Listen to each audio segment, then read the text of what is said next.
कहने को भारत दुनिया का चौथा सबसे ताकतवर देश है, दुनिया की चौथी सबसे बड़ी अर्थव्यवस्था बन गया। मिसाइल बनाने के मामले में भारत ने यूरोपियन देशों को पीछे छोड़ा।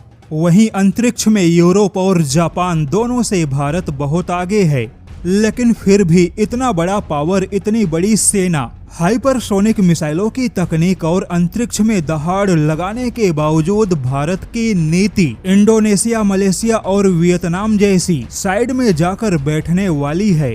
रूस ने भारत को सुपर पावर का दर्जा दिया। इतना बड़ा, ताकतवर और सक्षम देश होने के बावजूद भारत हमेशा तटस्थ बनकर केवल सेफ जोन में जाकर खड़ा हो जाता है। सवाल है कि भारत बार बार सेफ जोन में खड़ा होकर किस प्रकार का विश्व गुरु बनना चाहता है, जबकि भारत के सबसे बड़े पड़ोसी और सबसे बड़े दुश्मन चाइना ने एक बार फिर से पूरी दुनिया को चौंका दिया। जैसा कि चीन आधिकारिक तौर पे रूस के साथ खड़ा था, लेकिन अब यही चीन खुलकर ईरान के साथ खड़ा है। किंतु भारत यहाँ पर तटस्थ बनकर सेफ जोन में किनारे बैठा है, जबकि ईरान इजराइल युद्ध में चीन की अब सीधे एंट्री हो गई।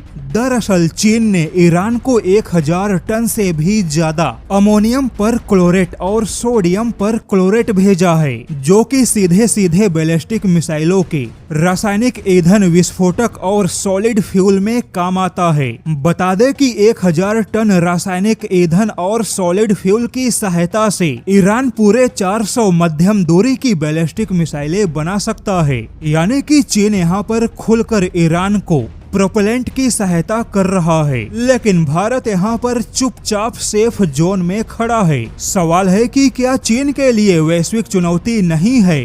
चीन खुलकर ईरान के पक्ष में खड़ा हुआ, पाकिस्तान भी खुलकर ईरान के समर्थन में है। वहीं पाकिस्तान ने भी अपने बयानों में ईरान को समर्थन दिया, लेकिन फिर भी अमेरिका के ट्रंप ने चीन जैसे देश को G7 का सदस्य बनाने जैसी बात कह दी। किंतु भारत यहाँ पर केवल और केवल तटस्थ बना बैठा है। ईरान, जो कि भारत का कोई बहुत बड़ा हितैषी नहीं, ईरान वही देश है जो हालात बदलते ही भारत के खिलाफ खड़ा होता है।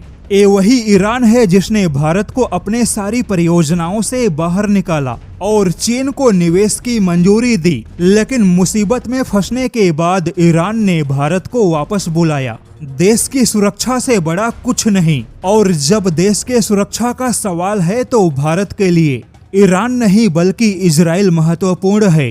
तो कम से कम इसी आधार पे भारत को खुलकर इजराइल के साथ खड़े होना चाहिए। भारत अगर ऐसे ही हमेशा तटस्थ बना रहेगा तो भारत के मुसीबत में कोई भी पक्ष भारत के साथ खड़ा नहीं होगा। शांति की बातें अब कोई सुनने वाला नहीं। यह बातें केवल खबरों में अच्छी लगती है, जबकि दुनिया का इतिहास हजारों युद्ध से भरा पड़ा है। तो ऐसे में भारत को भी सुरक्षा की राजनीति को प्राथमिकता देते हुए उन देशों के साथ खड़ा होना चाहिए, जिनके साथ खड़े होने से भारत की सुरक्षा और ज्यादा मजबूत बने।